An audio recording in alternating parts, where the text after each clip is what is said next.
Hello everyone and welcome back to the part 3 of Gangtok series.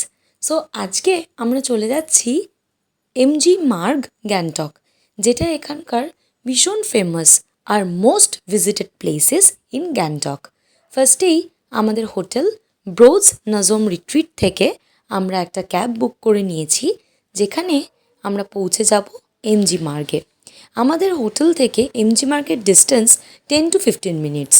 তবে একটা কথা বলে রাখা ভালো, যারা নিজেরা ট্যুর প্ল্যান করছো তারা কিন্তু অবশ্যই এমজি মার্গের কাছাকাছি নিজেদের হোটেলটা নিও।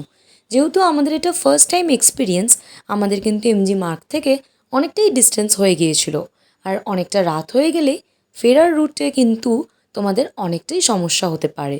যেমন প্রাইসেস হাই হয়ে যেতে পারে, তাছাড়া অনেক সময় ওয়ান ওয়ে হয়ে যায়। এই যে আমরা এমজি মার্গে পৌঁছে গিয়েছি, তোমাদের ক্যাব এখানে নামিয়ে দেবে, আর ওই যে দূরে ফুটব্রিজ দেখতে পাচ্ছ, ওভারব্রিজ, সেখান থেকে আমরা কিন্তু ডাইরেক্ট চলে যাব মহাত্মা গান্ধী ম্যালে। সো তার আগেই এখানে কিছু পুলিশ হেডকোয়ার্টার্স ছিল, যেখানে অনেক রকমের শপিং কমপ্লেক্সেস আর শপিং মলস ছিল। সো চলো সেটা একটা গ্লান্স তোমাদের সাথে আমি শেয়ার করে নিই। আর এই যে এখানে আমরাও কিন্তু আজকে রেডের ওপর ড্রেস আপ করেছিলাম, আর সেলফি স্টিকটা কিনে ভীষণ হেল্প হয়েছিল। যেহেতু দুজনে ঘুরতে এসেছিলাম, সেহেতু সেলফি স্টিকটা আর ব্লুটুথ যেহেতু ছিল, সেখানে কিন্তু আমরা অনেক কিছু ক্যাপচার করতে পারছিলাম নিজেদের ইমেজেস। আর এইখানে আমরা চলে এসেছি এমজি মার্গে, ভীষণ সুন্দর করে সাজানো, আর অনেক লোকরা এখানে দেখলাম বসে রয়েছে, নিজেদের সময় কাটাচ্ছে। সো আমরাও বিকেল বিকেল এসছিলাম, আর সন্ধেবেলাটা এমজি মার্গে কিন্তু বেশ ভালো লাগে।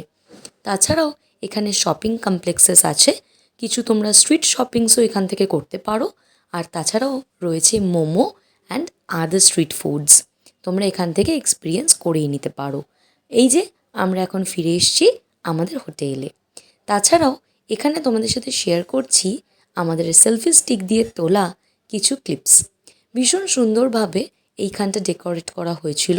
সো অনেকটা টাইম আমরা কিন্তু এখানে কাটিয়েছিলাম। তোমরা এখানে আসলে কোথা থেকে যে সময় কেটে যাবে তা তোমরা ভাবতেও পারবে না। এখান থেকেই আমরা করে নিয়েছিলাম কিছু শপিং, সেটা কিন্তু তোমাদের সাথে শেয়ার করব নেক্সট ব্লগে। আমাদেরকে কেমন লাগছে সেটা অবশ্যই কিন্তু কমেন্টে জানিও।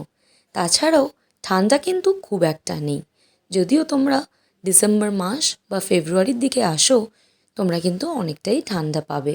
তো সেই জন্য তোমরা উলেন ক্লথস কিন্তু অবশ্যই ক্যারি করো। ভীষণ সুন্দর একটা জায়গা, আর দিনটাও কাটলো বেশ।